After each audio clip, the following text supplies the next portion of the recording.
নমস্কার। আজ শনিবার, রাখি পূর্ণিমা। আমার চ্যানেলের আরেকটি ভিডিওতে আপনাদের সবাইকে স্বাগত। প্রথমে জানাই শুভ রাখি পূর্ণিমা। এখন প্রায় সকাল 8:30 মতো বাজে। সকাল সকাল সবাই চলে এসছে আজকে আমাদের বাড়িতে। সোমা রেডি হয়ে যাচ্ছে ও তার আগে রাখি পরাতে, আর মামনি রান্না বসিয়ে দিয়েছে। মাংস প্রায় হয়ে এসছে।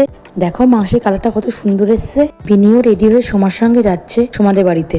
কতগুলো জামা কাপড় কাচা ছিল, সেগুলো মেলে দিয়েছি। এই দেখো আমার তুলসীতলা, আর পাশে দেখেছি কতগুলো গাছ লাগিয়েছি। এখন আমার পুজো করা হয়ে গেছে। প্রত্যেক বছরের মতো আমি এবারেও আমার গণেশ ভাই আর হনুমান ভাইকে রাখি পরিয়েছি। দিভাই আর ভাই বোনও চলে এসেছে। ও মা, কি ভালো, কি সুন্দর মিষ্টি ভাই বোন ওরা মুখে না ভাই বোনের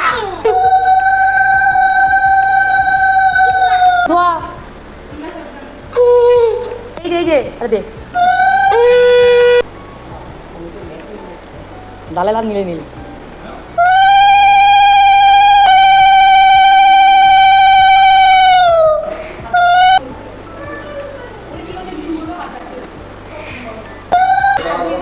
কেন ভাই এগুলো থেকে খাক না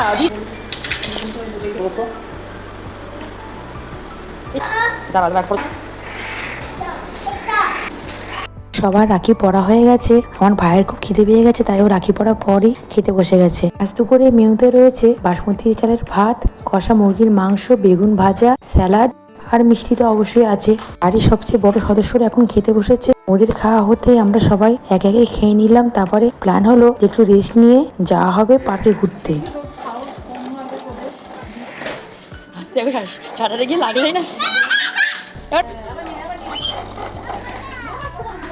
এখন প্রায় বিকেল 5টার মতো বাজে। রাধাকৃষ্ণকে বাই বলে আমরা সবাই বেরিয়ে পড়লাম পার্কের উদ্দেশ্যে। পার্কটা চুনি নদীর ঠিক পাশেই। এসে দেখি বাবা কত জল বেড়েছে নদীতে, যেন মনে হচ্ছে প্রায় বন্যা হয়েই যাবে। এই যে এখন একটা নৌকা যাচ্ছে। এই পার্কটির নাম অবকাশ পার্ক। পার্কটা খুব সুন্দর। এখানে একটা বজরংবলীর মূর্তি রয়েছে। আমরা বড়রা তো খুশি হয়েছি, সঙ্গে বাচ্চারা তার থেকে বেশি খুশি হয়েছে। এই গণেশ ঠাকুরের মূর্তিটা দেখো, দেখতে কত সুন্দর।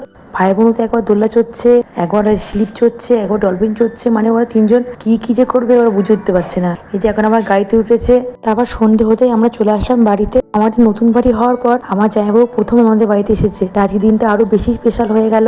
দেওয়ালার স্ন্যাক্সে ছিল মোগলাই, পরোটা, আলু তরকারি আর স্যালাড, মিষ্টি। এই ব্লগটা তোমাদের কেমন লাগলো অবশ্যই কমেন্ট করে জানিও।